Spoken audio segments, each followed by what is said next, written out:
কক্সবাজারে আবার sea food খাবো না তা কি করে হয়। সো আমি কক্সবাজারে যেয়ে এবার সি ফুড অর্ডার করেছিলাম, বাট বাইরে থেকে খাওয়া দাওয়া করি নাই আমি।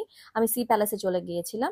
ওদের এখানে আমি একটা কোরাল অর্ডার করেছিলাম, যেটার ওজন প্রায় 500 গ্রামের উপরে ছিল। দেন আমি একটা রূপচাঁদা অর্ডার করেছিলাম, যেটার ওজন প্রায় 300-400 গ্রামের কাছাকাছি ছিল।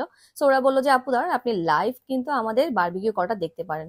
ওদের সবকিছুই মেরিনেশন এন্ড এভরিথিং খুবই হাইজিনিক ছিল, এবং চোখের সামনে দেখতে পাচ্ছিলাম যে আমার ফুডটা কিভাবে রেডি হচ্ছে। লাইক বাহিরে তো আর আসলে এটা পসিবল না, তোমাকে ভিতরে নিয়ে যাবে, কেটে কুটে কি দিবে না দিবে, পচা দিবে না ভালো দিবে, তুমি তো বুঝবা না। এই জন্য টাকা একটু বেশি লাগলো। আমি বলবো যে আপনারা ভালো কোনো রেস্টুরেন্ট বা ভালো কোনো হোটেলে গিয়ে সি ফুডটা ট্রাই করবেন, যেখানে সেখানে সি ফুডটা ট্রাই করবেন না। সো ওদের marination and everything is so good, খুবই হাইজেনিক, দেখতেও খুব ভালো লাগতেছিল। সো আমি অনেকক্ষণ দাঁড়িয়ে দাঁড়িয়ে দেখলাম আর ভিডিও করতেছিলাম যে আপনাদেরকে দেখাবো।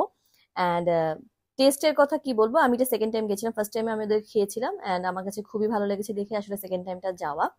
তো শেফ খুব সুন্দর করে জিনিসটা রেডি করতেছিল, আর আমি এদিক ওদিকে দেখতেছিলাম। অনেক ধরনের মাছ ছিল, আসলে এত মাছ একা খাওয়া পসিবল না।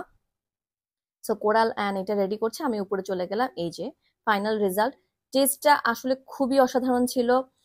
বাহিরের যে ভিতরে ওদের যে রান্নাটা ওইটা খুবই ভালো হয়, অ্যান্ড দোনোটাই মজা ছিল। আমি বাটার নান নিয়েছিলাম, আর টেস্ট ইজ রিয়েলি গুড। আমি খেতে খেতে দেখলাম আমার পাশে একটা পিচ্চি বিড়ালের বাচ্চা ঘুরঘুর ঘুরঘুর করতেছিল, তা ওকে শেয়ার করে একসাথে খাওয়া দাওয়া করলাম। অ্যান্ড নেক্সট টাইম গেলে অবশ্যই এই রেস্টুরেন্টে আমি আবার খাবো।